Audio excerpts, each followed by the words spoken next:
Broadcasting live from Prov, Spires of Order on the plane of Ravnica. Ravnica. I got there. It's Tap Tap Concede. I got very confused for a second. I was like, is this on Ravnica? Is it on Ravnica? And then I saw the Azoria symbol, and I was like, yep, okay, this has got to be Ravnica. Hey, everybody. Welcome to this week's episode of Tap Tap Concede. I'm James. I'm joined by Cameron. And Nelson. I did that backwards from the last time we did this, just to mess with them. Yeah, keep us on our toes, Turner. Yeah, Who am exactly. I can't even remember. I don't even remember. We are going to be talking about the Pro Tour Hall of Fame today on the show, which I'm pretty excited about. Nice, non-controversial subject. Yeah, and we'll get into why and why what Cam just said is a thing. But first, I want to thank our sponsors, cardkingdom.com/LRR. That applies the affiliate code. It lets them know that we sent you there. They're just a fantastic place online to go buy all of your card needs, whether it be singles or sealed product if you live within the United States. They've got all the paraphernalia you need as well. They got mats and dice and deck boxes and sleeves and stuff as well. They've been a sponsor of us for many, many years, and we love them, and we think they're great, and we think you should check them out. So cardkingdom.com/LRR. At the end of your order, if you let them know in sort of the special instructions box, Loading Ready Run sent me button please, they will send you one of our custom 1-inch little buttons. I don't honestly know which one is up right now. They go really fast. So just type it in. There for a while. Yeah, and then there was Top Deck Lethal, clap, clap, clap, clap, clap, and then I think there was one other, and then I think we've had to cycle. I'm not sure. Just it'll be a surprise. That turns out you guys like the buttons a lot. You really do. And of course, none of this, any of this, could be done without your support over at patreon.com/loadingreadyrun. We thank you for your continued support. And if that's something that you're interested in, go check out, again, patreon.com/loadingreadyrun. All right. Before we get into talking about our main topic today, let's crack a pack of Magic cards. Nelson, you may roll the dice. Cam may count. Ooh. To 2. Are you almost sure? got the 20. All right. Close. Yeah. Dun, dun, dun, dun. Excellent. He didn't even have to count out loud. It even has a nice card on the back that says, "It's dangerous to go alone. Take this." That's cute. Is there a name on here? Yep. Wow. Old Man in Cave. This is from Magfest from 2018, which is, I believe, a convention that Ben, Ian, and Beej went to earlier this year. So cool. I will put that right here. Definitely the classiest little name tag I've seen. That's a good little name one tag. Of these packs. Yeah. So thanks, old man. All right. So Ixalan. The Return of Merfolk. Ixalan. What do we got? Here-ish? Okay. Cool. Dire Fleet Hoarder. 1 in a black for a 2/1 human pirate. Pirates were kind of big in this set. When Dire Fleet Hoarder dies, create a colorless treasure artifact token with tap, sacrifice this artifact, add 1 mana of any color to your mana pool. This was okay. It's fine. Yeah. Like it's just a piker? Yeah, it's a piker that gets you a little bit of extra mana with the artifacts, with the colorless artifact treasures, which were real good. There weren't a ton of like 0-3s that would block. There was that white had the one that shrinks or reduces the cost of dinosaurs. So every now and then you get into an awkward spot with this person. Yeah. But yeah, usually you either got a fighting thing or a load spell. Yeah. Next up is Tilonales. Is it Tilonales? I think so. Yeah. Tilonales Knight. It's a 2/2 for 1 and a red. A little bit better stats. It's a human knight. And whenever it attacks, if you control a dinosaur, it gets +1/+1 until end of turn. So this sort of fit real good in the red-green dino decks. You never felt bad attacking with a 3/3 for 2. But otherwise, it was still just a bear in red, which is fine. Yeah. Solid guy. All right. Next up, we've got the Looming Altasaur. 3 and a white for a 1/7. That's it. It is a dinosaur. This card was not very good. Doesn't Yeah, have this reach. one, I'm guessing this had reach until about 6 seconds before it went to print. It must have. Like, Right. first off, it's huge. Aren't It there has birds like birds in the underneath art. it? Literally, there's Yeah. literally scale birds in the art that it could very easily just flick out of the air with its head. Also, it basically means high lizard, Yeah. Yeah. right?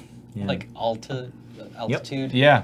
Like, This must have had reach for 90% of the development. Maybe they made all the dinosaurs green and they gave them green abilities, and then they were like, oh, shoot, we need to make some of them white. Take reach off that one. And just make it a vanilla 1/7. Yeah, then give it 2 more points of toughness instead of reach. Sure, like a 1/5 with reach kind of Yeah. thing. 3 and a green. Yeah, that's fair.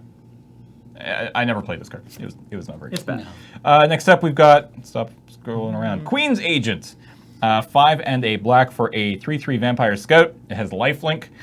When it enters the battlefield, it explores. And Explore reads, reveal the top card of your library, put that card into your hand if it's a land, otherwise put a +1/+1 counter on this creature, then put the card back or put it in your graveyard. Explore was a great mechanic. Good mechanic. Better on cheaper cards, but Yeah. Yeah. this card also has lifelink. Did you mention lifelink? Yep. Yeah, so the whole Ixalan block limited format was pretty racy, right? Like you're usually getting into combat every single game and oftentimes not blocking. So a big lifelinker was relevant, but this is a 6-drop.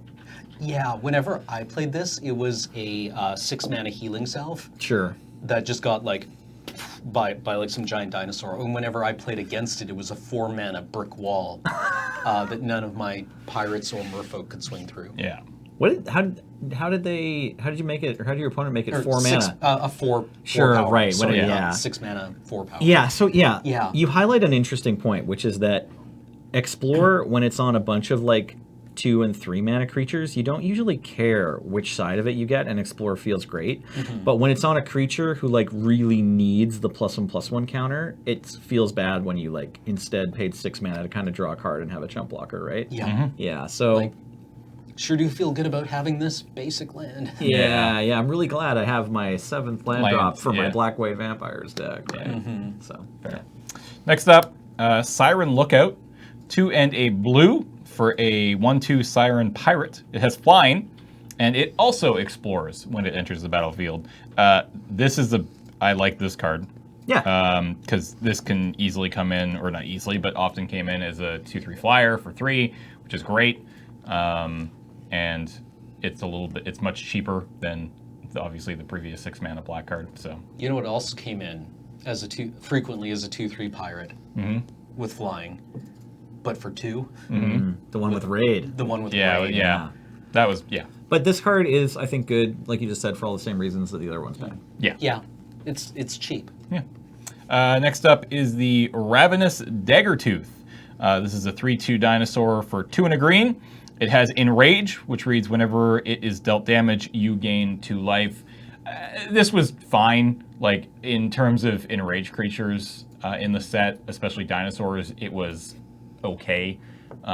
It was still just a 3/2 body for 3, which is fine. Yeah, this is what you expect out of a common curve filler. Sure. For like a nuts and bolts creature. Yeah, and with a teeny bit of upside, right? Like it means like it can trade off and gain you a little bit of life, which is it's not the worst. I haven't run into any like casual kind of dinosaur and rage themed decks, but I imagine that you play some Prodigal Pyromancers in with all these dinosaurs that have like an effect, and then every turn you cast new spell like abilities could be fun.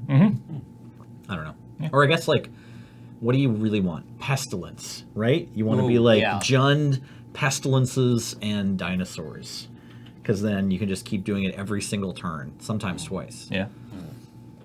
Yeah. Yeah. Okay, there you go. There's your casual. Your next You did it. 60 card kitchen table deck that you can put together. There's a red Pestilence from Future Sight, and there's a 4th color of dinosaur, but you probably shouldn't play it. All right. I mean, there was also the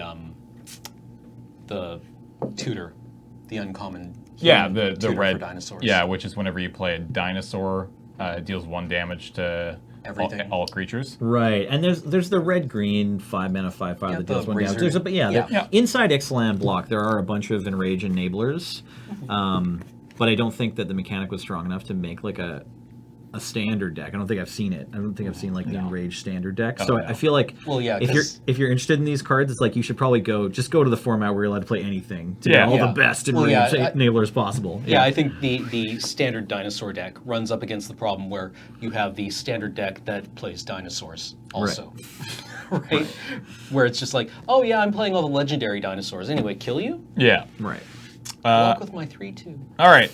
Next up, Pious Interdiction. 3 and a white for an enchantment aura, enchant creature. When it enters the battlefield, you gain 2 life. Enchanted creature can't attack or block. Yep. Perfectly reasonable, maybe a little expensive arrest, but you gain some life and it takes something out of the picture. So yeah, Could be this card's great. marginally relevant for the vampire deck. Sure. But yeah, Yeah. overall, this is just a fine white removal card. Yeah, it turns out paying double price for pacifism is still acceptable. It's still fine. Yeah. Yep. Next up is Demolish, 3 in a red, sorcery to start target artifact or land. 900th time this has been printed. Yeah. This one has a dinosaur on it. And this one has a dinosaur on it, breaking an artifact, I assume, and whatever. Like, That looks like a piece of priceless Mayan art, you know? what a jerk-ass dinosaur. Yeah. How dare they? How rude. Yeah. They're like a dinosaur in an antique shop. There you go. All You right. can call your friends that later. More dinosaurs. Grazing Whiptail. 2 green for a 3/4 with reach. This is a great card. Yeah. This was a high pick, common green dinosaur for sure. Great stats, well costed, and it has reach. And if you'll notice, it's about 1/5 the size of the looming Altasaur. Altasaur. Yeah, and yet can still pick out a bird. Yeah, but this card is amazing. It's like Giant Spider with an extra point of power. Just makes me warm and comfortable thinking about it. Yeah. Yeah. Is your opponent's 1/2 Explorer a 2/3? Too bad. Don't matter to Whiptail. Yep. It'll kill it. Duress. I've also seen a lot of print. 1 black, sorcery, target opponent reveals their hand. You choose a non-creature, non-land card from it. That player discards that card. No, it's a good card. Yeah. Yeah. Gets played all the time in all the formats. In limited? You can bring it in limited. You don't Yeah. necessarily need to main deck it. But if your opponent's deck has like no tricks, that's often good for you. Sure. So, Yeah. I don't know. I don't usually main deck Duress in No. limited. Fair enough. All right, here we go. Into the uncommons. Siren Storm Tamer. 1 blue for a 1/1 flying Siren Pirate Wizard. 1 blue sacrifice it. Counter target spell or ability that targets you or a creature you control. I like this card. Does this get into, isn't there like a Flying Man There deck? sure is, and yes, it absolutely does. Okay, cool. Yeah, Yeah. if you're going to play Canadian Highlander Flying Men. Which are literally just like, you play a bunch of 1/1 flyers for 1. Yeah, that's not to say that you're not allowed to play female characters. It's just that there's a card from Arabian Nights, the very first expansion for Magic the Gathering, that has a card called Flying Men, Yeah. which costs 1 blue and is a 1/1 with flying. Yep. It's been errated to be a human. It was initially Summon Flying Men, which is what your deck does. Yeah. Yeah. For the There it record, is. state your deck name, your card name, and your subtype. Yeah. Flying Men. Flying Men. and Flying Flying Men. Yeah, exactly. Ironically, though, Flying Men is actually the second Flying Men. In beta, they gave us Scrib Sprites Yeah. in green. In green. Yeah. Bizarrely. Like, the first Flying Men is actually a green card, which then never happened again, because they were like, oh, right, that's not what green's supposed to do. There's, like, more flyers in beta for green than the following 10 sets or something. What else does Flying Men play? Like, Equipment lots of equipment? and counter spells. Okay. Is Not it just lots of equipment. is it just Not lots of blue? equipment. It's usually just blue. Okay. So do you just try to honestly draw GT? Yeah, there's blue-white versions. that's what I Benjamin was Wheeler's thinking, the like- expert. It's his deck Okay. and some of his friends' decks. Yeah, It's the kind of deck that I kind of want to try out. if I it's a was cool to deck. play Yeah, it. Yeah, I it's mean, it's- mono blue aggro disruption. You don't Yeah. have to only play 1 mana flying creatures. You can play any creature with like a decent clock. Like I think Looter Ilkor usually gets in. So like Nice. Shadow. Love it. You could play Invisible Stalker if you wanted to. Yeah, like the Jinn from Arabian Nights. I remember encountering the 3-mana guy. Yes. cool. Yeah. Yeah, So thank you. at the It's top of one your of curve. those decks yeah. where you're like, you're at 19, you're at 18, you're at 17, Yeah. you're at 16, you're at 17, yeah. you're at 12, Yeah. you're at 2. And you're like, what the hell is happening? Right. That sounds great. Yeah, and then it just plays a bunch of like you can play all the counter spells that cost 2 mana or less because, it's trying to play a fast enough clock that like the 4 spikes are always relevant. Basically. Right. Cool. All right. Next up is Dusk Legion Dreadnought. It is a 5 mana colorless vehicle artifact. Has vigilance. It has crew 2, and it is a 4/6. I like the scale boats in the artwork. Yeah, scale boats are great. This thing is enormous. I don't actually remember playing this too much in the limited format. Maybe just because I didn't see it very often. It seems reasonably okay. Yeah, Surprise is a lot bigger than a lot of the big monsters, except for the common big monster. Sure. Right, yeah. Still Colossal can't block Dreadmaw. Colossal Yeah. Dreadmaw. Yep. The most common big monster of them all. Yeah, Colossal Dreadmaw, when will we see you again? I miss you, Colossal Dreadmaw. But yeah, it seems okay. All right, last uncommon, Tempest Caller. 2 blue for a 2/3 Merfolk Wizard. When it enters the battlefield, tap all creatures target opponent's control. First pick, Windmill Slam. Yeah, so this is a pretty good finisher. You play this down and you just attack for a whole bunch of damage. If you're not doing that, then you're probably not feeling pretty good about playing this card. Yeah. Like, if you were not playing this, if you're not in a position where you think if you play this and tap down all the creatures and you swing out and win, you feel bad playing a 2/3 for 2 blue. That just keeps you alive, I guess. Maybe. That It doesn't never even feels- fly. Yeah, it just kind of feels not great. Unlike Sleep, it can't be used defensively. Yeah. So you really want to have this in a deck with a bunch of like 1 mana green Merfolks and Riverhold Moons and like be on the aggressive. And then, yeah, this is your win con. Yeah, absolutely. Right. enough. Nothing saying you need to slam this on 4. Yeah. Yeah, that's You right. slam this on the last turn of the game. Our Mythic is so bad. Oh man, that card follows me around. I've opened it so many times. Rowdy Crew. I feel like I have two. 2 red for a 3/3. This is a Mythic, by the way. Human Pirate. It has Trample. When Rowdy Crew enters the battlefield, draw 3 cards, then discard 2 cards at random. If 2 cards that share a card type are discarded this way, put 2 +1/+1 counters on Rowdy Crew. I actually do like this card for a number of reasons, but I don't like it being in my packs. I think it's a neat card. Like, I think it's a cool Yeah. design. It's a but- poster boy, I think, for Mythic Rare. It's like, it's weird. Yeah. It can be powerful. Like Sure. 4 mana 5/5 trample's pretty good. Yeah. If this was just a vanilla 4 mana 5/5 trample as a regular rare, I don't know. Like it didn't have any other abilities. Maybe it would see standard play. Probably at 6/6 it would, but 5/5 it's only maybe. But it's like, it's real weird, right? And like I think those are the best Mythic rares, the ones that are just like, oh, that's a lot of words. But also it's a callback to like I think Balduvian Horde from Alliances. Yeah, I remember that card. Yeah. That's the 4 mana 5/5. And then you just have to discard 2 cards or sacrifice it, I think. Yeah, I believe so. So Yeah. it's like, it's way better than that card, right? This one draws you a card. Yeah, this one's right. Well, yeah, I'm not. It's also just sometimes Hill Giant. Yeah, it's also and you maybe discard like it's the fact that it's random. I mean, obviously it wouldn't work if it was not Yeah. random. It would be too good if it was just draw 3 cards and then discard 2 cards. If they share a card type, then you get +1. That would be super good. Would it be too good? I don't know. I don't know if it would be too good. Turns out this card was not unfair. It was not unbalanced. It did not get played No, in standard no, ever. Yeah. it did not get played in standard. Yeah. You didn't see people play it in draft because that's a really hard thing to sort of work around. Yeah, there's Thanks, the yeah. Horde recently Oh, it's reprinted. 1 card at random. Yeah. Okay. Neat.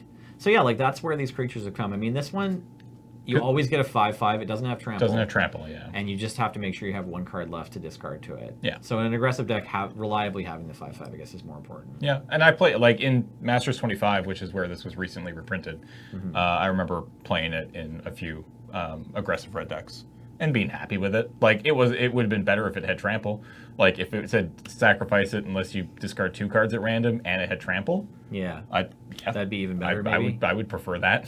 I wonder if what we need to do to Rowdy Crew to make it get played in the standard format. It's competing with Rekindling Phoenix and Yeah. Hazaret. Yeah. So right away it needs to have 6 toughness and probably just draw you a card. I bet they'd play that. I bet 2 and 2 red for a 5/6 trample ETB draw a card. Or something else that, I mean, maybe have the same ETB, just it's always a 5/5. Yeah, Or 5/6. Then maybe you'd play it in mono red, maybe. fair enough. Is it just me, or is rowdy one of the nicest things that you can say about a pirate crew? Like, Yeah. as a descriptor of a pirate crew, Yeah. I feel like rowdy is like on the very...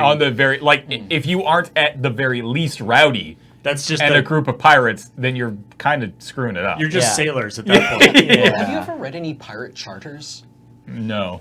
They're actually really interesting little documents. Okay. Yeah, because they talk about, like, if you lose, this is what you get if you lose a finger, a hand, a foot, a limb. If you lose an eye, you get, like, they had healthcare. That's super cool. There was a lot of rules against actually being rowdy at sea. They're like, no, you have to go to bed on time. You can't drink. If you drink, we take all your money. You don't get paid if you're drunk.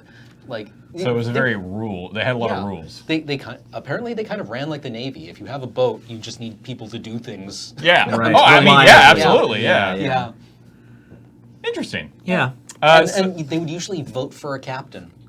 Right.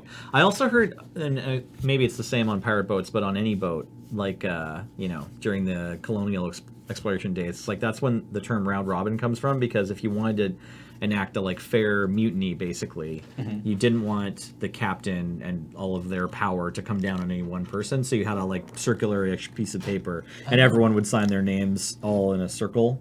There we go, towards the camera, so that no one was kind of at the head of the list. Oh, okay. Interesting. You Okay.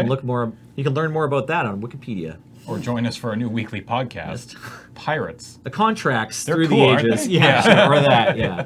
All right, what's our first pick from this pack? I've Interdiction's good. I've pulled Whiptail's forward, pretty good. Yeah, I've pulled Whiptail. forward Collar, Whiptail, and Interdiction, which I think are the three go-to.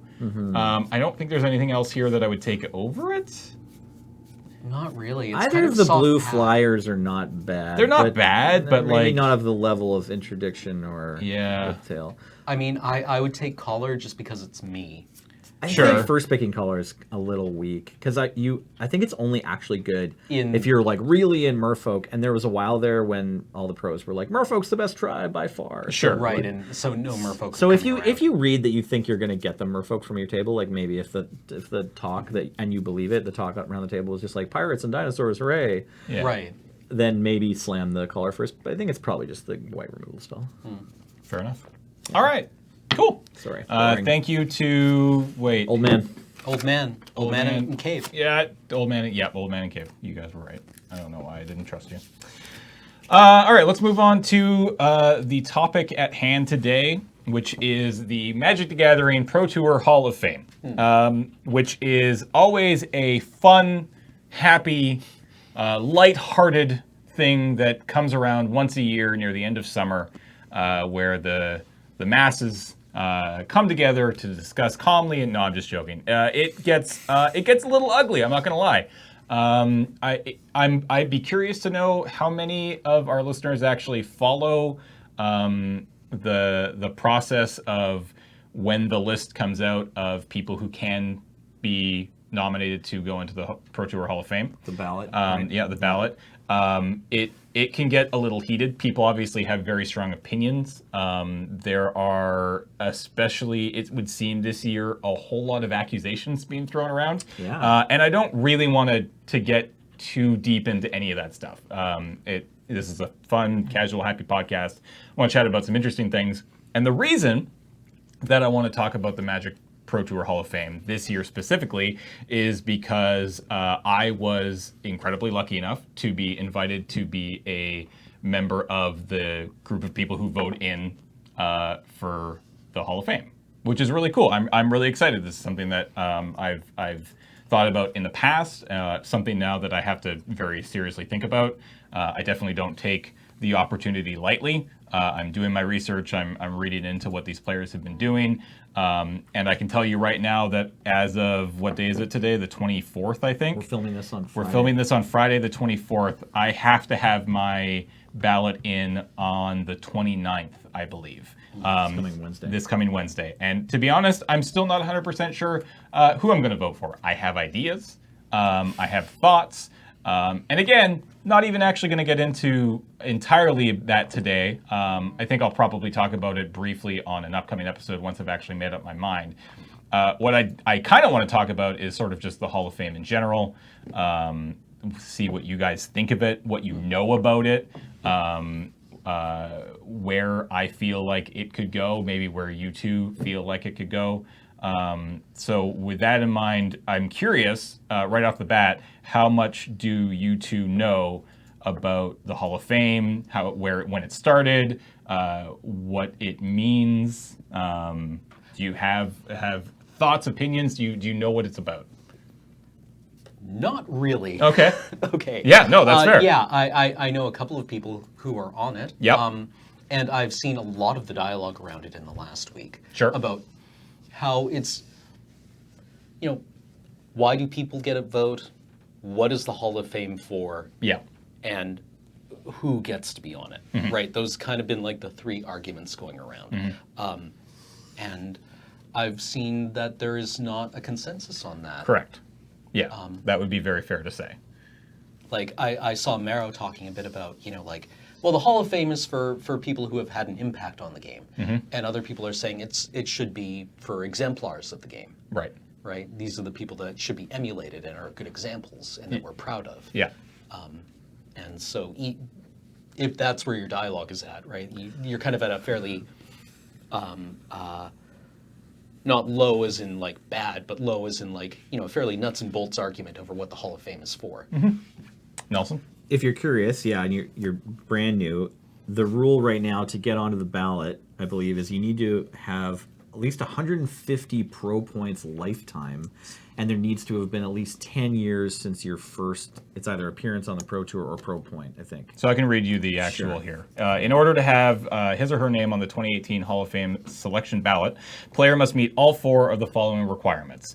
The player must have 150 lifetime professional pro points as of June 4th, 2018.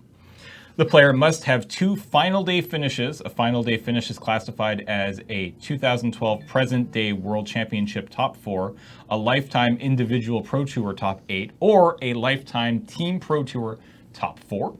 The player must have participated in their first Magic the Gathering Pro Tour at least 10 seasons prior to the current voting year. P.S. Wizards, in that section it says participated in his first. Change it, please. And number 4, the player must be in good standing with the DCI. Right. Example, Can't not be suspended or suspended. under investigation, which is a very interesting topic of conversation, especially with the people who are being talked about this year. But that's currently how you are able to get onto the ballot as a player that wants to be in the Hall of Fame. Yep. And then the other two things, so I know a bit about it. It's about 12 years old now. It started, I think, at the 10-year anniversary of the Pro Tour. The Pro Tour started in 1996. 1990. Is that right? It started. So the Pro Tour started in, excuse me, 2005. No, the Hall of Fame started. Or sorry, 2005, sorry. The Hall of Fame started in 2005, 10 years after the Pro Tour started. Okay. And every year, up to 5 people can be inducted into the Magic Gathering Pro Tour Hall of Fame. And it's interesting, actually, for the first 4 years of the Pro Tour's existence, The Hall of Fame's the Hall of Fame's existence, all 5 slots were filled every year. Right. There are currently 46 players on the Pro Tour Hall of Fame. 20 of those were inducted within the first 4 years, 2010, 2005 to 2009, I guess. Right. So I think that's pretty interesting. It's gone down over the years. It went from 5, 5, 5, 5 the first 4 years. I think then it went 3, 4, 4, 3. It kind of bounced back between those. It started to settle down to 3, and then I think in the last couple years it's just been 2. 2, yeah. Which is pretty interesting. There are some pretty major benefits to getting yourself into the Pro Tour Hall of Fame. And I will actually really quickly go over those. Each Hall of Fame member will be enshrined in the Pro Tour Hall of Fame exhibit and the Pro Tour Hall of Fame portion of Wizards.com website. Are they allowed to leave? Where is this exhibit? Is it comfortable? It's on the website. It says there, right in the text, on the website. Oh my God, it's like Lawnmower Man. Yeah. That's why I never see LSV physically at a Grand Prix Yeah, anymore. he's trapped in the internet. All he can do is stream. It's like Superman 2. Yeah. In 2018, newly inducted Hall of Fame members will receive the official Pro Tour Hall of Fame ring, which is cool. It's Pretty big very, deal. very similar to other sports Hall of Fames, and I'll get into that in a second. In 2018, Hall of Fame members elect will receive airfare and hotel accommodation to participate in Pro Tour Guilds of Ravnica in Atlanta, Georgia, and attend the Pro Tour Hall of Fame induction ceremony. That seems like a given. Also, if you're in the once you're in the Hall of Fame, everyone in the Hall of Fame is paid an appearance fee to show up to. So here's where here's the big one where it gets interesting. Each Hall of Fame member will receive an invitation to each Pro Tour tournament forever. Every Pro Tour. Every Pro Tour for the rest of history. If you were in the Pro Tour Hall of Fame, you get to go. And if you've ever tried to qualify for the Pro Tour casually because maybe you wanted to, you know that that's a really big deal. Yeah. 2, a $1,500 appearance fee at the Pro Tour in which the member participates and at which the Hall of Fame induction ceremony takes place. So that one's actually a little unclear to me. So they get $1,500 for going to the Pro Tour in which they participate and at which there is the induction ceremony that takes place. So my guess is that is one Pro Tour a year. I think that's how that reads, although maybe it's just supposed to mean that Like they give you $1,500 just at the one where you get inducted, or is it like every single fall one? I'm not entirely. Okay, yeah, I'm that's not not clear. I'm not clear, and it's kind of unclear here. I would assume that is like basically so to ensure that you are there, Yes. Yeah. right? Yeah. To me, it reads, "We'll give you $1,500 to come to the Pro Tour and play, and specifically that Pro Tour where we do the induction ceremony, so that it's actually a ceremony." Yeah, the first time I Right, read that, like there's a bunch that of other people. blurb, I thought maybe it meant every fall, everyone from the Hall of Fame is given $1,500 as an appearance fee. No, No, I think it's- they it's- need to. That seems a Both little those weird, though. clauses need to be. I think it true, says right? because it says Right, okay. participates and at which, not also. So the one where you participate in your own Hall of Fame induction, you get an appearance Yeah. fee. Okay, so there's an appearance fee, a ring, and... It keeps going. Okay. 3, a $250 appearance fee at the World Magic Cup tournament in which the member participates. 4, a third round bye at each individual Grand Prix in which the member participates. So that means if they go to a Grand Prix, it doesn't matter which Grand Prix, they will get 3 buys. Yeah. Always. So the sleep-in deal. So they get into the sleep-in special, which also is they get a complimentary sleep-in special at each Grand Prix when available. Ooh. That follows along with that. The famous need sleep, too. Jumping back, though, you also get an invitation to nationals in the country designated by the member's nationality. You get a first-round bye at the nationals. And then finally, you get 35 qualifier points on Magic Online on the third Wednesday of each month. And qualifier points are what you use to buy into the MOCs. And the MOCs is what leads into the Magic Online Championship. So you get all of that for being in the Pro Tour Hall of Fame. And so where that differs vastly from pretty much every other Hall of Fame out there, especially when you look at like the 4 major sports in North America: hockey, football, basketball, and probably very specifically baseball, because that's sort of like one of the most famous Hall of Fames in the world. And probably, I would assume, any Hall of Fame today is going to be modeled off of the Hall of Fame in general, which is basically a way to celebrate and acknowledge greatness within that sport, right? Sure. But what doesn't happen in normal sports is you don't induct somebody, let's say, into the Baseball Hall of Fame who's a 26-year-old pitcher for the Yankees who's at the top of his career. Right. Right? Yeah. It's once you've retired. It is a thing that you get once you retire, and I think even after like a certain amount of time has passed. Now, I did not look into exactly what the requirements need to be met to get into the MLB Hall of Fame, but I promise you, it's probably not super easy. There are not a lot of people. I think there's like several hundred people in the Baseball Hall of Fame. Sure.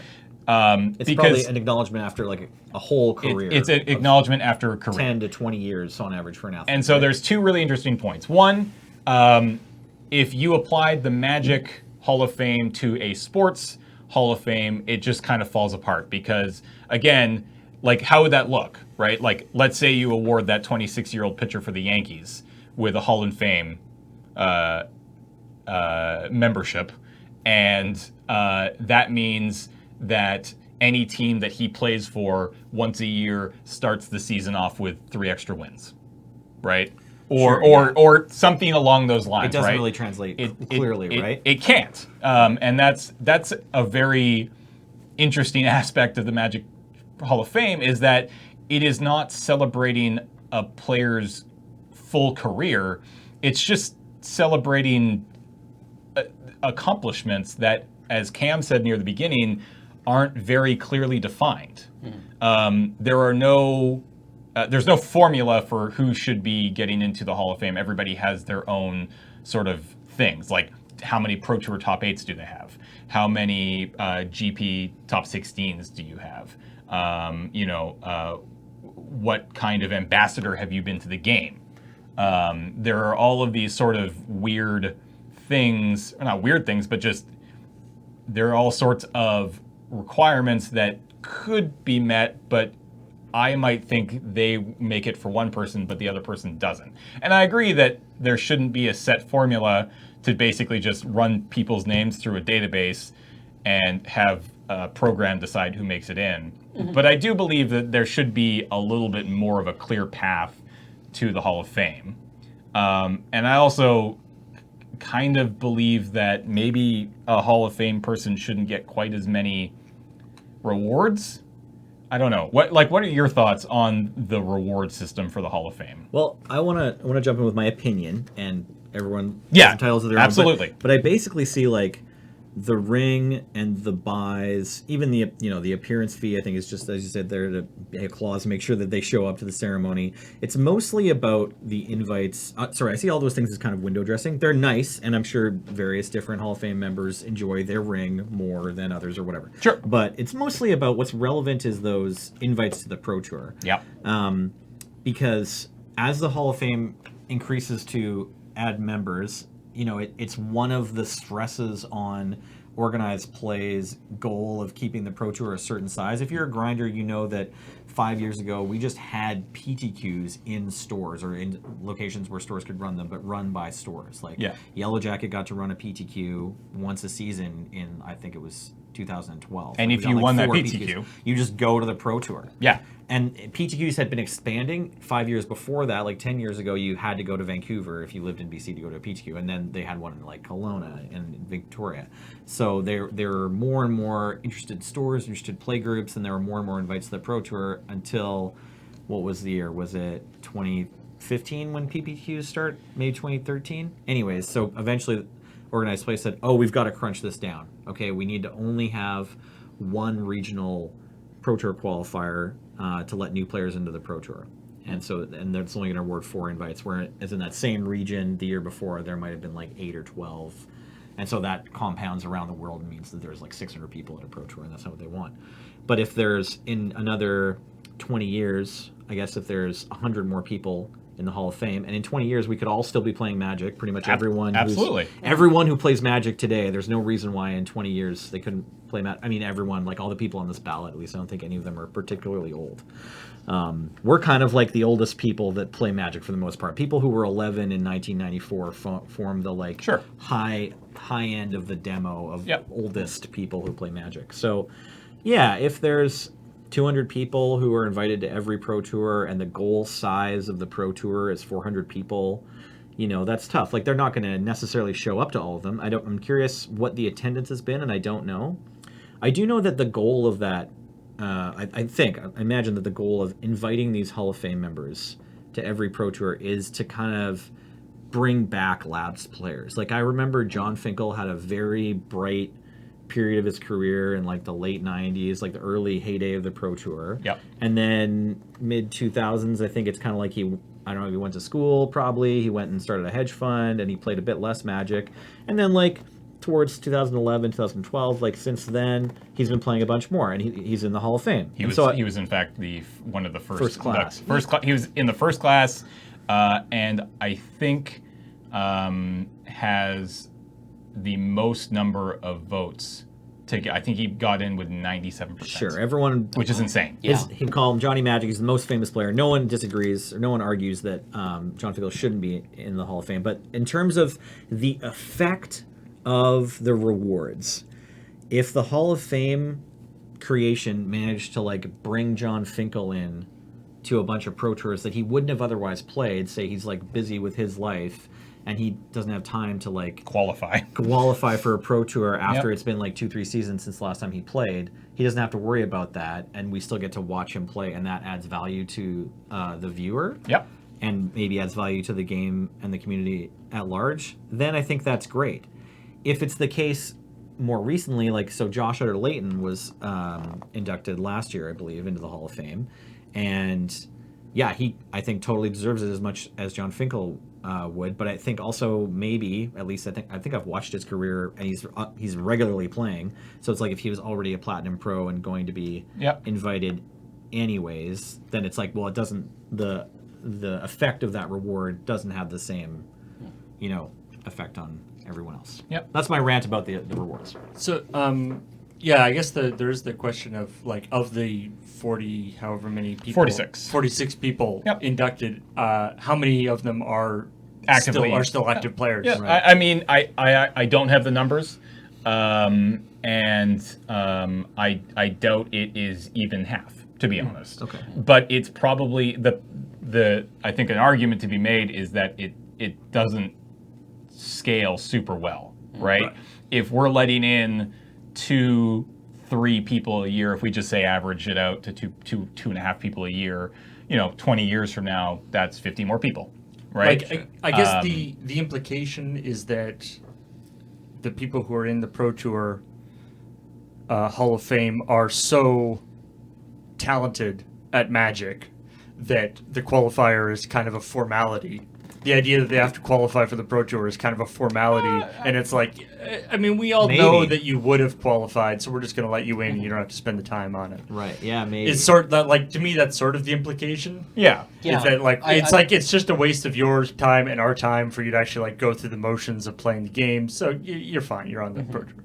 And Which, maybe that also... Yeah, maybe for some people that's not the if somebody hasn't played for 10 years, maybe that's not the case. Well, I assume there's also an argument to be made that by keeping John Finkel out of PPTQs, you're allowing other players to win those. For sure. Right? Yeah. People who would lose to him. Right. And so maybe that encourages in some kind of oblique way new blood into the Pro Tour. So, yeah, I can definitely see how that would rub people the wrong way, though. That, Okay, so we're all thinking about this, and I just wanted to jump in before I forget and say that if Tomohiro Saito doesn't get into the Hall of Fame this year, I at least think his sweater should get in, because that was the joke I thought of before we came to the shop, and we didn't segue into it naturally, so I'm just gonna jump into it. So his sweater should be invited to all the Pro Tours, even if he doesn't get to come. Yeah, for sure. If he doesn't get the ring, he still has to qualify, but his sweater will be there waiting for him. I think that should be appropriate. Because he just has this sweater that he's worn for most of his Magic career, and it's a nice sweater. I mean, and I think the other thing that, sorry to That's take okay. the conversation. Let's and move rerail. it Totally fine. someplace else. Yeah. When I'm not done talking about the sweater. Mara was tweeting this week about well, if you don't want somebody in the Hall of Fame, don't vote for them. Sure. Right. Yeah, vote for other people. Right. The requirements for being admitted into the Hall of Fame are, fairly they're in one sense fairly exclusive, but on the other sense not exclusionary to a large number of people. Right. Right. So you can have people in there that you don't like, right? But maybe they win a lot of Magic games. And someone liked them enough to vote for them, right? Yeah. 60% of the selection committee. Yeah, that's something we didn't mention, actually. Nowadays, you need 60% of the vote to actually get in. Sorry, continue. But the selection committee is an editorial oversight over that process, right? I've also seen people complaining that it's really weird that a bunch of people who don't really play Magic at this level get to decide who gets to be in the Hall of Fame at this level, and that's that's for every sport Hall of Fame. It's decided usually by journalists. Yeah, absolutely. Right. I mean, people who critically oversee the game critically, right, rather than play it. So if I can just jump in for a second, because that's something else I wanted to actually mention, which is the committee membership. So the Pro Tour Hall of Fame selection committee is made up of approximately 230 members. All players with at least 150 lifetime professional professional points as of May 14th, 2007 are automatically members of that committee. And the remaining members are handpicked by Wizards of the Coast on an annual basis and consist of luminaries of the history of Magic, longtime reporters and commentators of the Pro Tour, high-level judges, scorekeepers, and similar tournament officials, certain administrative officials from the DCI who have been responsible for the establishment of policy directing pertaining to the Pro Tour, key Wizards employees with first-hand experience playing on the Pro Tour, members of the Magic the Gathering Pro Tour Hall of Fame, and other selected individuals associated Wizards of the Coast who have occasionally to directly observe and influence the Pro Tour, which I'm guessing is me. So well, I was going to say, I think you're a historian, right? Because if anyone watched those great videos that our friends at Good Luck High Five, Magic the Amateuring put together, that went out on the mothership, you played a very important historical role as Urza, right? That's very true, yeah. So, James he's familiar with the history of Magic. Sure. Yeah. So that's the rewards, right? It's a very interesting situation where it is unlike any other Pro Tour out there. A lot of people, and I'm actually texting with somebody right now, their guess is roughly 60% of Hall of Famers use their invite. Hardly anyone from the first 7 classes attend. So 2012 on, it's almost 100% still active. So people who've been inducted a little within the more than last, half. I was going to guess around half. So just to look at the names, if you look at the names of who's on the Hall of Fame now, and then you've watched the last few Pro Tours, you're like, oh, okay, I haven't seen that person. I've never heard of that person, but these people I know. Which is pretty interesting. So there's that aspect. There's the reward system. There's the other thing which I wanted to sort of chat about, which is who actually gets inducted into the Hall of Fame, because that's another conversation that I personally think happened a little bit this year, and I would like to see happen more, which is again, drawing off of baseball's Hall of Fame, for instance. Baseball doesn't just honor players, they honor a lot of people. They honor referees, they honor owners, they honor journalists, people from all facets of baseball are a possibility of getting into that Hall of Fame. Can you believe this guy? And this year he gets a vote, and next year he wants to be in the Hall of Fame himself. So, it's impossible to avoid that, right? I'm not going to lie. It's impossible for me to have that conversation without it kind of coming off like I'm angling to one day be in the Magic Pro Tour Hall of Fame. That's right, and I jumped in there and did it before the comments. And you just did it right now. But it's an interesting conversation, right? There are a lot of people out there far more deserving than any of us in this room. I promise you that. That absolutely I feel like deserve to be in the Magic the Gathering Hall of Fame, right? Sure. But that's the thing, is that it's not the Pro Tour Hall of Fame. We're talking about the Magic Hall of Fame. Right. People like Richard Garfield. People like Morrow. People like Brian David Marshall, who I know if he's watching this is going to be like, no. Because I remember he actually recently tweeted if we were to open it up to other people, here are the 4 people I would say get in automatically, and then we should close it forever, which I think is wrong. I don't think that's right. I think that there is room in the Magic Hall of Fame for a lot of people, including Brian, including Rich, including. I'll put Evan Irwin up there because he's so many years. There are absolutely content creators, there are commentators, there are judges, scorekeepers. These people work hard and make this game the game that it is, and should be recognized and rewarded for it as well. And obviously, they don't fit into the same Hall of Fame, right? It makes zero sense to induct Richard Garfield or Morrow into the Hall of Fame and be like, you have all of the same benefits as of the pros, because obviously they're not going to use them. That's silly. But I think there is absolutely a conversation to be had about expanding the Magic the Gathering Pro Tour Hall of Fame to the Magic the Gathering Hall of Fame, and maybe tweaking some of the rewards for active players, and maybe you're inducted as an active player or a member of the bigger Magic the Gathering community.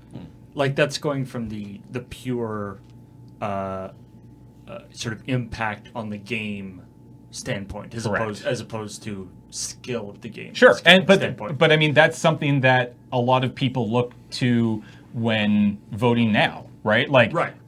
you don't.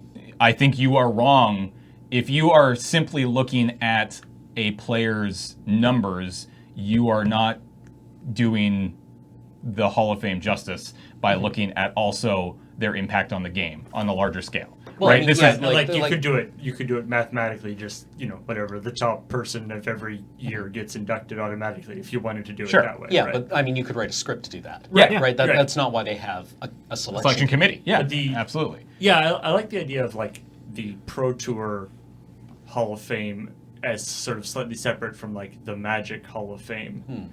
And the idea being that because like for the Baseball Hall of Fame or whatever, do you actually like get anything other than the acclaim of being in the Hall of Fame? Like there's I like don't a think so. reward. I don't think I mean, you so. get I think you get the ring and you get a ceremony, and Right. I'm sure there are perks to be had. But again, it's nothing like You Magic don't get where like lifetime Yeah, baseball it- game no. tickets. no, and it's not like you just get. It's not like if you were to come back and play in the game, it's not like you get automatic entry into the World Series. Exactly. Right? Yeah. You probably aren't ever in a position to go and play baseball professionally more once you're in the Hall of Fame. And that's the thing right? is that Baseball. Magic is a very old game.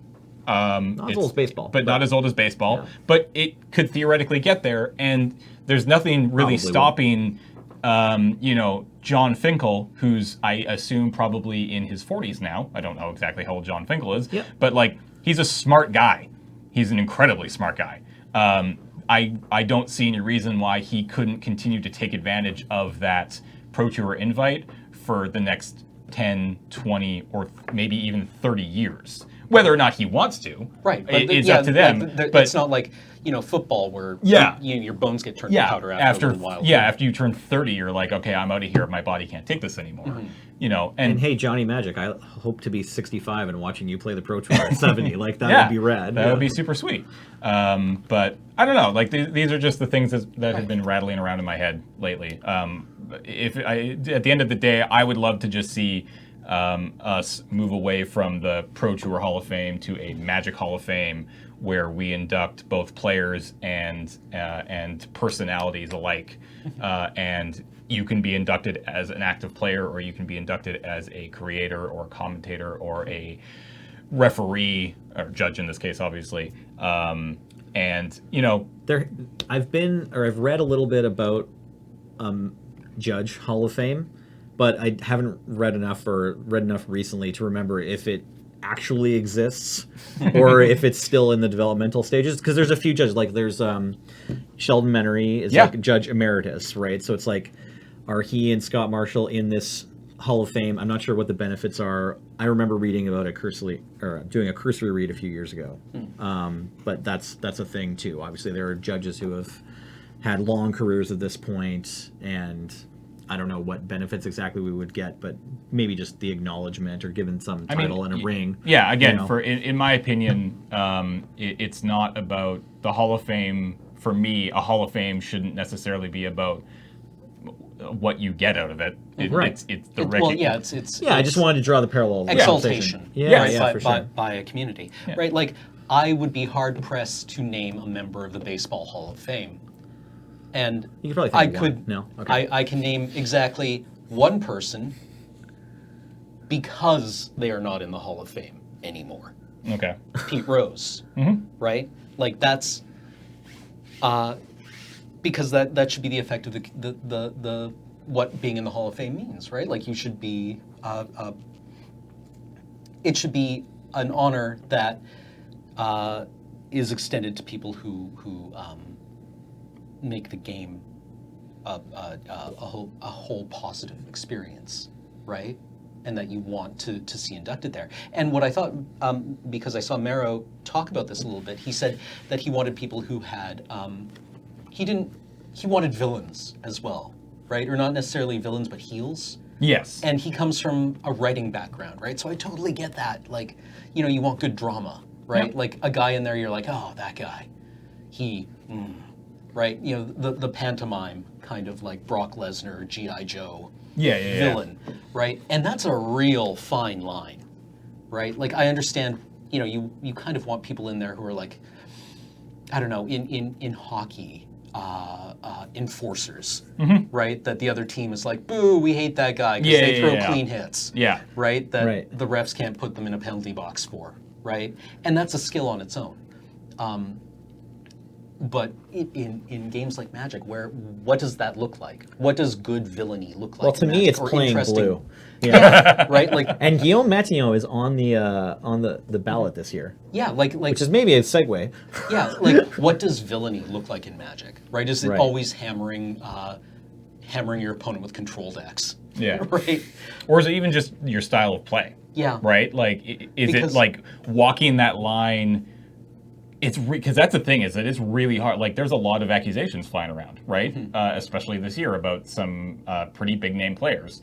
Some Accusations that we didn't hear flying around as much just before Hall of Fame season. Yeah, no, I and noticed. like some are just like very clearly like, yes, okay, fine, but others are like, this feels sort of personal opinion, and maybe not the general broad consensus, because that's a really hard line to walk, being a Magic bad guy when it comes to your play style, right? Like, things that you do that toe the line between like just being kind of a shithead, or taking advantage of things that you can to hopefully win a game. Yeah. Well, like, yeah, because when you think of like a wrestling heel, right? They throw the dirty hits. Sure. Right? Yeah. And we accept that as an audience because we know it's not real. Yeah. Right? Yeah, absolutely. But in competitive Magic, where you want to see like good, clean Magic at high skill level with interesting plays and like maybe dramatic top decks, right? You what does villainy look like there? and I don't know the answer to that question. Right? Is it like the dirty bruise? yeah, Right, do you is- mean like is it- playing Black Blue Control, or sorry, Or what's is the it- Dirty Bruise? Yeah, sorry. Or is it like, showing up at the Pro Tour with like eggs, right? Like for the Yeah. first time, the whatever Sure. this new season's equivalent of eggs is, and you're like, oh, that's so filthy, I love it. For Right? sure. We applaud the villain. I think there's a yes. few ways you could do it. You can maybe be just like, I think it's okay to be a heel in Magic if you're just like always the most of a rules. Well, I don't know. I want to say this, but on the other hand, obviously, like the loud voice in my head is just like going, no, anyone who just like commits to the rules fully is actually doing everyone a service, and everyone should always call judges. But it's almost impossible to separate, the feeling of just like removing the kitchen table game entirely. So it's easy to see someone as a heel if they're just like, yeah, they're calling a judge and they're never letting you miss the Chalice of the Void trigger, right? Right. Yeah, and so and I am firmly on the side that's like, no, this is a competitive game. You have to get over that. But yeah, the other thing is like you definitely can just show up with decks that people just love to hate, right? Like maybe they want to watch you play, but they don't want to be your opponent while you're going off with KCI combo or Storm or whatever it is. So those make good heals too, I think. Yeah, and that's like the easiest way, because like there are a lot of opportunities. I mean, you sort of drew the parallel to wrestling, and it works because it's fake. Yeah. Also works because there's a lot more FaceTime, right? Like and Oh, yeah, and like- hatred, right? Like I don't think WWE would work if it was just the ring. no, absolutely Right? not. Like WWE was described to me. I think Graham described it to me as you don't watch wrestling because of what happens in the ring. You're watching a reality show Yeah. about people trying to put together a wrestling ring and usually failing. Yeah. Right? Yeah, Okay, so it's been almost an hour. yeah. Oh, Are you okay. going to give us any hint who you're voting for? Are we going to talk about that at all? So I We mean, know that you want someone who's done something good for the game. yeah. And so who do you think that is? Well, definitely Toma Saito's sweater. People wise. People-wise, Yeah, there is no rule that it says it has to be a person. yeah, Yeah. no. No, I'm curious. If Like the who? sweater had enough pro points. You mentioned the FaceTime thing, and I haven't had like a ton of FaceTime or watched a ton of interviews or whatever with all these players. But Sam Black is on the ballot this year, and I don't know. I've just always kind of been impressed with his manner. So I think, and also his I've just always been impressed by his deck building. Yes. So I think he's been like a fairly, or they, I don't know, has been a positive force on the game. Yep. So I like that vote. And then the other thing, I mentioned both of them earlier, so I just don't think that they should be counted out immediately. But like to add to the controversy or whatever, like both Toma Saito and Guillaume Matignon have made like big mistakes in the Magic world. But I think that they are mistakes that it's possible, and it's logical to say like, okay, these are mistakes that these people have learned from, and we can see that, and like the same behavior hasn't relapsed. Yeah. Right? And so it's like, those can be good stories too. And maybe that's what Mara was initially trying to hint at. Yeah, like redemption arcs are compelling. Yeah, yeah. Right? And Like, but that arc, like you need both components. for of that, sure. right? And like, yeah. you know, Tomohiro Saito, I believe, still just like owns and runs the largest successful Magic store chain in Japan, and like has, you know, had to take 18 months off and then just came back and was just like, every set I'm going to build 20 decks and share them, and they're all like sweet and revolutionary. Oh right, yeah. I was just going to say, as a point of comparison, I was just, out of curiosity, I was just looking up the chess Hall of Fame. Okay. As a, you know, so obviously a lot longer history. Yeah. And so, like, all the people in the chess Hall of Fame, I think are, you know, are either definitely not playing the game. Most of them are like deceased at this point. Sure. Yeah. But the kind of people that they have in there, you know, obviously they have, like, say, you know, like the first female grandmaster and all this kind of stuff. But like somebody that most people know, like Bobby Fischer. Mm-hmm. And so he's, you know, talking about like the villain thing, right? Like he's undeniably had a huge impact on the game of chess, Right. in all sorts of different ways. Also, fairly undeniably, he had some pretty weird, like, apparently a lot of people didn't like playing against him, and he had some bad, especially later on in his career, he had some really bad stuff.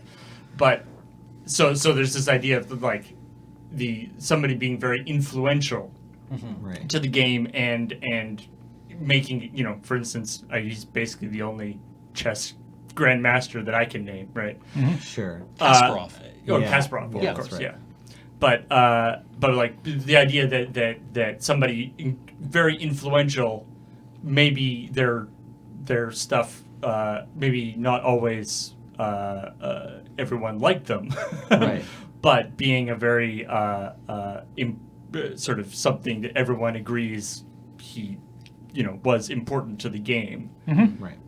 And obviously, like that kind of, in a lot of cases, that has to be in hindsight. Right. You can't really do that while they're still playing, in a lot of cases. So maybe, you know, maybe in however many years, there'll be more inductees into the Hall of Fame where we can be like, oh, this person, it turns out, you know, was actually, you know, like had a huge influence on the game and totally changed how we thought about Magic or whatever.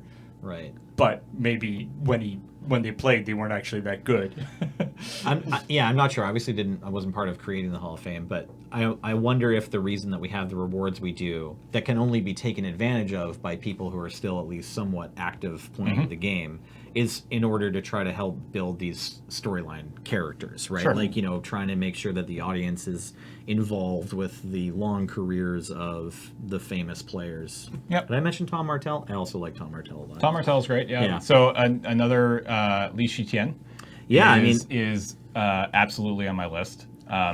I don't like, so I don't, and this is interesting, right? Is that I feel like I am in a bit of an interesting situation where I follow the game, I follow the Pro Tour. I know a lot of people who work on the Pro Tour, but I don't actually know many players. Sure. So I don't actually have any sort of personal experience, so I can only really go by what other people say about them. Li Shiqian's fun to watch playing. Yeah, great. And he's from Hong Kong, so it's kind of important. And the numbers that he has are really impressive. Oh, yeah. I think some of the best in this year's lineup.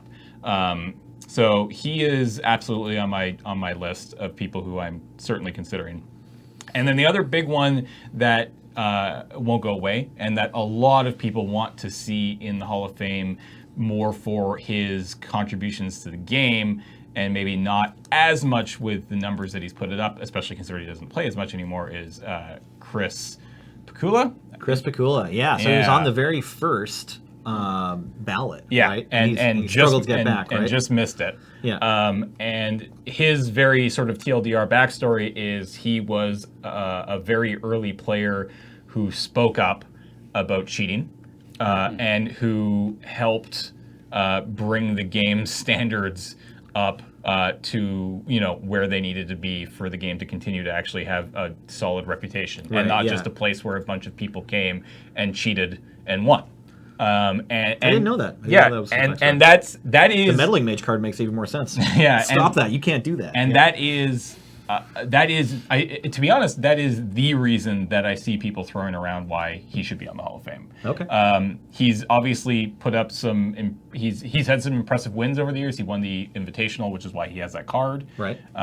Which is not a tournament that even exists anymore, and is a very hard. It was a very hard thing to win. That thing that whatever it's called that Huey just won last year is kind of like the same thing. Though, Yeah, right? Where very it's, like, similar, hard but- to get in. They only take in 16 players, and then Yeah. you're just playing solid 3 days of Magic against the other best players in the world. Yeah. That's what the Invitational used to be. Yeah, basically. And you got to design a card at the end of it. So Chris is definitely high up on my consideration. I could very easily see myself, if I continue to have this vote going forward, I am of the opinion that it should be a little bit more of an exclusive club. When I do submit my vote, my guess is I will max have 3 people on my list. Okay. Because I do believe that it should be a little bit harder to get into. I already think it's really hard. You need 150 pro points. Yeah, no, I agree. I think you will find us, because I don't think the Pro Tour is going to, or the Hall of Fame is going to change anytime soon. And if it does, great. But like, if you start going back into the time where you're inducting 5 people every year, that starts to become an even bigger issue. Yeah. Because the way that the Pro Tour, the way that the Hall of Fame worked is that a lot of the first 20 inductees had already a bunch of them had already sort of moved on from the game by the time they were even inducted.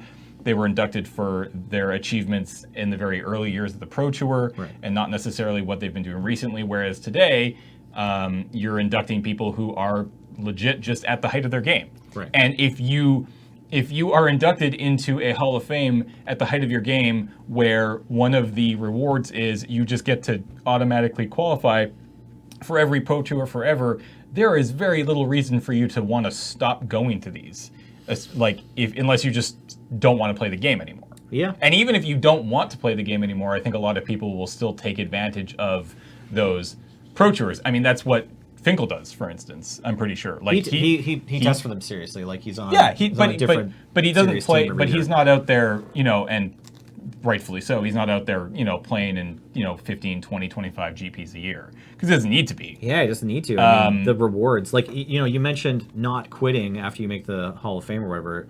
What's implied there, what happens to a lot of players, I think, is that if they do spend a period of time going for the Pro Tour and then eventually don't make it, it's like they quit because it's a lot of work to gain those invites. Yeah, absolutely. But I think, I don't know, it just feels like if we were to scale back, if every year, again, just spitballing, but if every year, you had a Magic Hall of Fame where 2 players were inducted and 2 contributing members of the community were inducted, and those players still received, because I don't know if we could ever be, it feels very similar to the reserve list, where it's just like, can you change the Pro Tour Hall of Fame at this point? Can you tell the 46 people that are in it right now that they're losing some of the biggest rewards by Right. being like, we're not doing the Pro Tour invite anymore?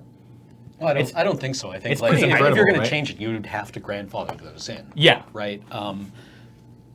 And then have some kind of like loosely equivalent rewards, right? Like, no, like if you're going to take away the Pro Tour invites, then people being inducted afterwards would have to be like, well, I worked really hard too. Yeah. Right. Exactly. I mean, I think if you were inducting 2 people every year, now you're in a position where even 20 years from now, we're only guaranteeing 40 more people into the Pro Tour. Right. And you still probably only have half them show up. So. Yeah, and maybe the Pro Tour needs to scale up a little bit with the increase in size in the Hall of Fame. But if you say we're only going to sort of stop the bleeding, as it were, by only letting 2 people in every year, and again, just an idea. And I think that could be interesting. And then again, you start acknowledging people outside of the player community or player base. And I don't know what those people get, but I think that could be kind of cool. At least I think it's a discussion that we should start having. Do the artists have a Hall of Fame yet? That's a great person who would fit in there, though, right? Yeah. Like, there's nothing stopping, John Avon, Rebecca Guay, Therese Nielsen, Quentin Hoover. I mean, like they're Rip in peace, Quentin Well, Hoover. absolutely. Like, the Baseball Hall of Fame is a perfect example. There are a lot of people who were inducted into that after their death. Yeah. Right? I mean, there is nothing stopping us from doing something similar, and Quentin Hoover is a perfect example. So, I don't know.